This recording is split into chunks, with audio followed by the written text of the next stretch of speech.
This exact thing happens in every single Chinese household. Your parents will find a way to blame you for not being clear. And then they will make your favorite food to smooth things over. But the direct apology, you got a better chance of seeing a pig fly.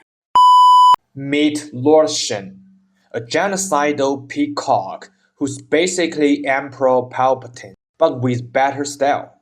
Western fans see a pure villain, but Chinese fans see something much more relatable and tragic. Think about it. He had enough gunpowder to rule the world, but he was obsessed with one city. Why? Because he wasn't looking for a throne. He was looking for a nod from his parents. In the East, we don't run away from home. We spend our lives trying to prove we were worth keeping. So, today, we're going to dive into the twisted world of Chinese family dynamics. Before diving in, I want to clear something up.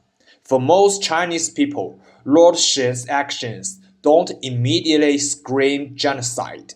In modern Chinese history, there hasn't really been an event officially labeled as genocide by international standards. In the West, the word is a heavy, politically sensitive red flag.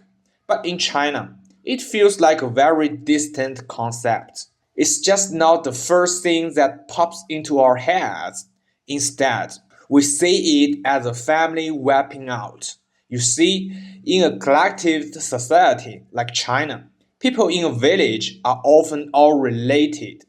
It's one big extended family tied together by bloodlines.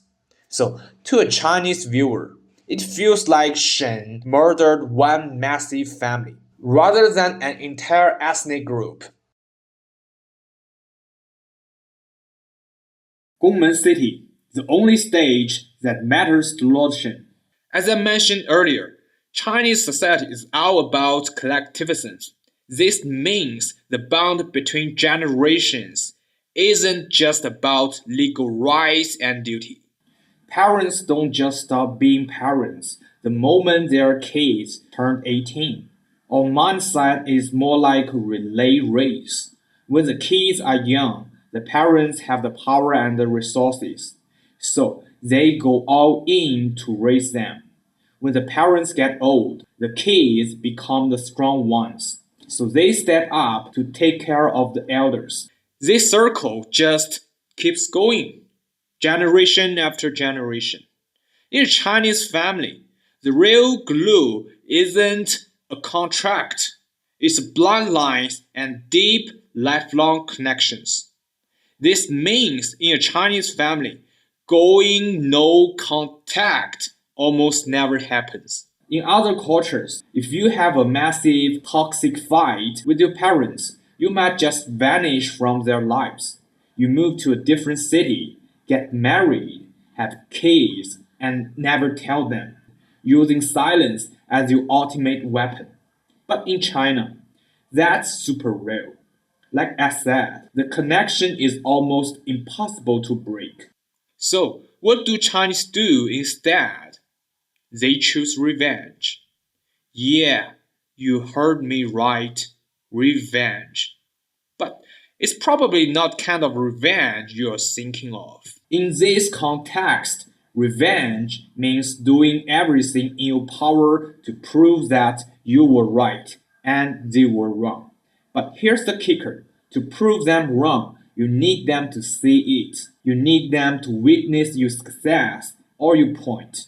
That's why Chinese kids rarely cut ties completely, even when the relationship is totally falling apart. They don't want to leave, they want to win. I had a really complicated family myself. My parents got divorced when I was only 3. Under Chinese legal system, I know that if my mom fights for the custody at that time, it's almost guaranteed to win. But in my case, it was my dad who raised me. My mom started a new family, had a new child. I knew exactly what that implied. To be honest, deep down, I do hold some resentment toward her, but I never choose to cut her off. Now, I'm an adult. I might go see her sometime, not because I miss her, but just to show up and let her see my life is going great. I want her to see me and maybe feel a little bit of regret. That's my version of revenge. So, I totally get what's going on in Shen's head. Even if his methods are, well, extreme. It doesn't matter how successful he became after leaving Gongmen City. If his parents weren't there to see it, it meant nothing to him. He had to go back. He had to show them how powerful he'd become, prove they were totally wrong about him, to make them regret ever kicking him out. For a Chinese kid, that is ultimate revenge against your parents. The new king arrives. Why Lord Shen wanted an apology? You might ask, does it really matter who's right or wrong? Is this revenge thing a big deal? The answer is absolutely, even if people don't really like to talk about it. In Western culture, a family is often like a legal contract or an emotional safe harbor. But in China, the family is the basic unit of survival. Your personal success isn't just yours, it's the glory of the ancestors. On the flip side, your mistakes bring shame to the entire lineage. Sociologist Fei Xiaotong once described this as a ripple pattern. Imagine dropping a storm into a pond. Chinese relationships are like those ripples, starting from me and spreading outward, with the bonds getting weaker as they move away. And within that inner circle of the family, everyone's spot in the pecking order is strictly fixed by seniority, your rank in the family tree. In China, parents often spend their entire life savings just to buy their kids an apartment or help raise their grandkids. This unlimited parenting plan means mom and dad hold the remote control to the family's bank account. Back in the old farming days, elders held all the cheat code for survival, like when to plant seeds or how to survive a storm. Even today, that respect for experience has turned into a habit of just doing what the elders say. On top of that, Confucian culture puts filial piety at the very top of the moral leaderboard. In this world, talking back to your parents isn't just a small argument. It's like losing your good human license. Who get to speak doesn't depend on your job, on how smart are you. It depends on who was born first. It's all about seniority. Finally, because parents sacrifice their own hobbies and lives for their kids, that sacrifice turns into an invisible debt. When you are faced with that much love and debt, it's hard to argue back without feeling like a total jerk. That's why the elders naturally stay in charge. That's a very funny and very real thing in China. Parents almost never apologize to their kids, even when they are totally wrong. Picture this. You have a huge fight with your parents. You storm off to your bedroom and cry your eyes out. Eventually, your parents realize they messed up. Do they say, "Oh, I'm sorry"? Nope. Instead, they will knock your door and say, "What? Is that my fault? You have mouth, don't you? Anyway, dinner's ready. I made egg fried rice for you. Come out and eat." This exact thing happens in every single Chinese household. Your parents will find a way to blame you for not being clear.